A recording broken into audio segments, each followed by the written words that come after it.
to the channel. So much fun we were going to be having today. In front of us, we have Dr. Alicia Shelly. She's an internal medicine and obesity medicine physician. She has a podcast. She's also on YouTube. She's a fitness enthusiast. She's run 6 marathons. She did a triathlon this morning, and she did the half Ironman last month. So today we're going to get to know her and hear more about her fitness journey. And before I hand over the baton, I do want to have a disclaimer, since on my channel, if people are here for eating disorder awareness or compulsive exercise, we just want to make sure we have the disclaimer that you don't have to run ever in your life, and to make sure that you are doing the appropriate type of exercise that's in your best interest, which Dr. Shelly helps many people navigate their fitness journeys. So now I would love to give the floor over to Dr. Shelly and hear more about her story. Thank you so much for allowing me to come on your channel today. Just a little bit about me. I've never been very athletic, even though I've done 6 marathons. When I was a kid, I tried to do volleyball. I got kicked off I didn't even get on the team. Let's just put it like that. I never made the team.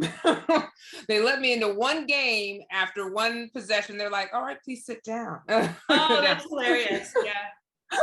I was just not athletic. And so when I found running, I realized that this is a sport I could do. Mm-hmm. I only had to put one foot in front of the other, and I didn't have to compare myself to anybody. I have this phrase, run your race and your pace. And so I do what I do and everyone does what they do. And I don't let anything bother me. And I just enjoy the experience. But as part of my story, I started off in 2016. My friend had challenged me to do a 5K. Prior to this, I could not fathom running 3 miles, nor could I fathom running the 10K. I had this lady in my office who ran the Peachtree Road Race every year, which is a 6-mile race on July 4th here in Atlanta. Mm-hmm. And she told me that, and I was like, oh my gosh, I could never do that.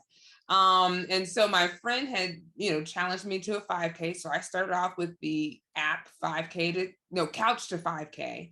And then once I got to the 5K, I was like, wow, this is great. Mm-hmm. Now I think I can do the challenge of doing the Peachtree Road Race. And then when I did the Peachtree Road Race, I'm like, oh my gosh, this is great.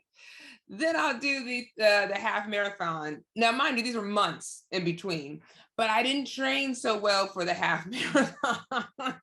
And the half marathon kicked my butt. Mm-hmm. And so had I not already paid for the 10 miler, which was the month prior, the month coming up, I probably would have stopped running. Because that half marathon, I was like, wow, this is why one should train for these things. But then, it's like it's a small things, you should train. The laughter comes from a place of experience with not training and like, I can do this. I've done this before. I can totally do this. No, you should train. Yeah, you should probably. That's when you get your bum handed to you and you're like, all right, this is a life lesson. I'm recalling exactly where I was when that life lesson was planted before me. So it's funny now when you think back to it, but I had done a Divas race, and with the Divas race, they have like champagne at the end. They have like the firefighters with their tops off. So you're seeing their stomach. By the time we got to the finish, the firefighters were completely clothed. All the champagne was gone. They were like, thank you so much. Please get on the bus so we don't leave you. This is the last bus. Sorry, I was just thinking, isn't that a metaphor for a lot of things? We have the arrival fallacy. So we're thinking we have this vision and this is what it looks like. And then when we get there, bam.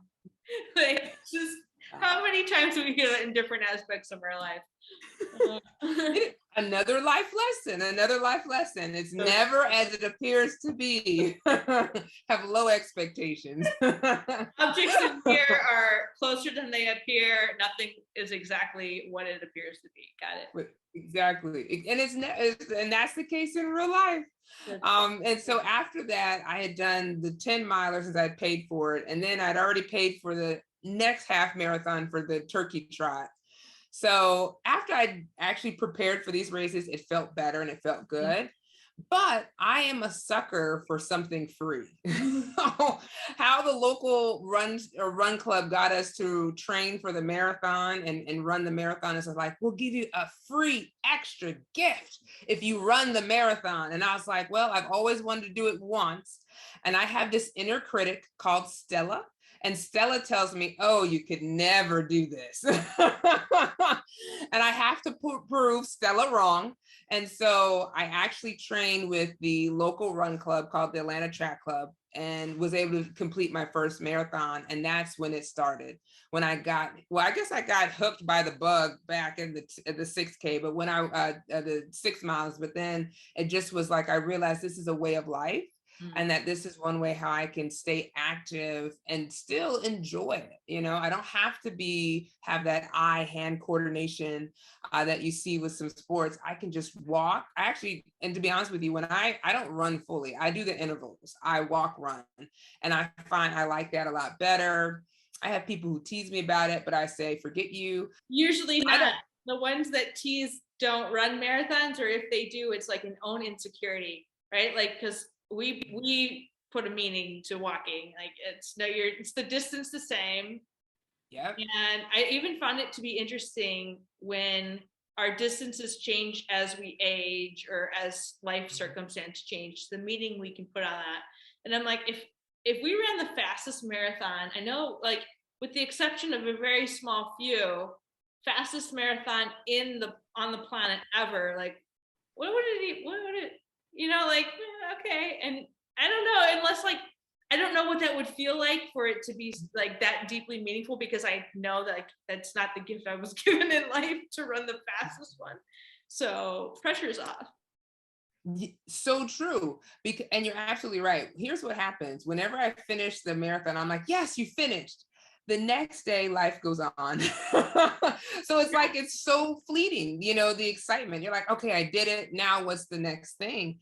And you're absolutely right. The person who teased me has never run a marathon. And if you're watching, and if you're watching, just so you know, but it is funny. I don't let things bother me, because like I said before, I run my race, my pace.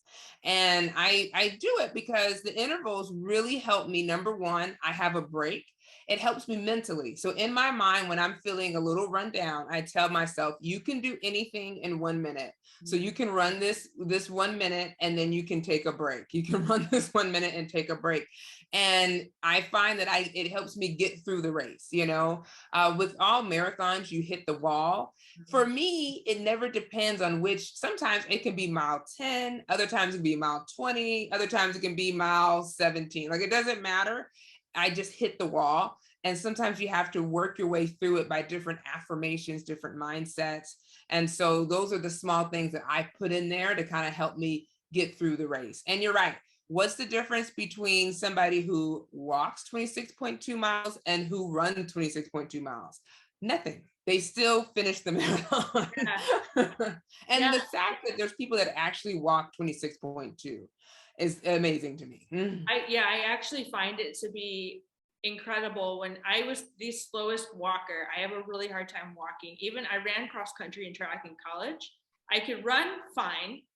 I could not, like, my coach gave me an excuse to just not walk the course before, because I'm so slow, I get distracted or something.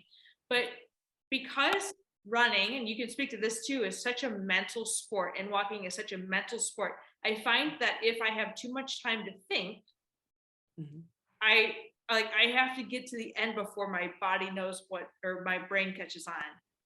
So if I'm walking, I have too much time to think. So I'm like, wow, every time I see someone able to do that, I find it to be a huge achievement. So I'm like, I got to get this over with. I don't know what's happening. No, I totally understand. Exactly. A lot of times I find when my marathons is the best time to, like, figure out a problem, because you have that time. And when you're running, you're not, you're just kind of moving forward. I did want to tell you the one time I actually walked 13 miles.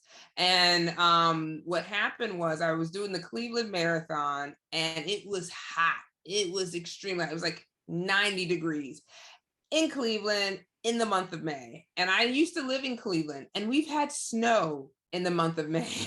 So I was like, it's not going to be hot, but it was very hot and I was not prepared. And I started cramping at mile 12 and I dragged my leg to like mile 13. And I was sitting in the medical tent and I was about to call it in. And I was like, I can't give up. I can't give up. And then I was looking at the people that gave me like an ibuprofen and stretched out my legs. And I was sitting there waiting and I saw everyone else was walking. And I was like, dude, you may not be able to run 13 miles right now because it hurts, but you totally can walk it. And that's exactly what I did. I walked the 13 miles and it's amazing. I've never walked 13 miles before, but I did then and I finished and I got my medal. And so, like I said, sometimes you got to push through. Like you mentioned, it is a mental sport. So a lot of times it's just the thoughts you're feeding yourself while you're going through it. With Dr. Quirk's podcast, you're talking like even the start, when we get to the start, like, why am I even here? So the fact that you get to the start is a huge accomplishment. And then some people that stop the marathon, it might be like they trained a certain amount of miles and then it's hard to get over that hump of like, oh, I thought I could train for it and I didn't. I'm like, but you still ran, had you stopped at 13, you still ran 13 miles. What meaning do we give to it to mean like I didn't finish? But I'm there with you. I totally am like, yes, I do the same mental game. And you're absolutely right. A lot of times it's kind of what we put that meaning on, like, I mean, if I didn't finish the race and I just called it, the fact that I would feel, I think at the time I was like, I was going to feel so disappointed talking to my colleagues who have not run 13 miles, but just going back and saying, oh, if they ask me how did it go, and I'm like, oh, well, this is what happened, just being able to share that. But you're absolutely right. It wouldn't have mattered because the next day I would have been like, oh, well, we're on to the next thing. Yeah. And so a lot of times we don't start because you're putting that, what does this mean if I don't finish? Yeah. And honestly, it probably means nothing. There's like more important things in the world that is going on right now. Wow, what a jam-packed 12 minutes. I wanted to take a pause here to give you time to rest, digest, and reflect on how these life lessons may show up in your life. It may or may not be on your fitness journey, but we'd love to hear from you below. Given the incredible amount of life lessons that Dr. Alicia Shelly shared with me from the perspective of a fitness enthusiast, I wanted to break this up into a channel series. Make sure to subscribe so that you see when our next video is posted. Provide your comments and questions down below. Until next time, thanks for being here.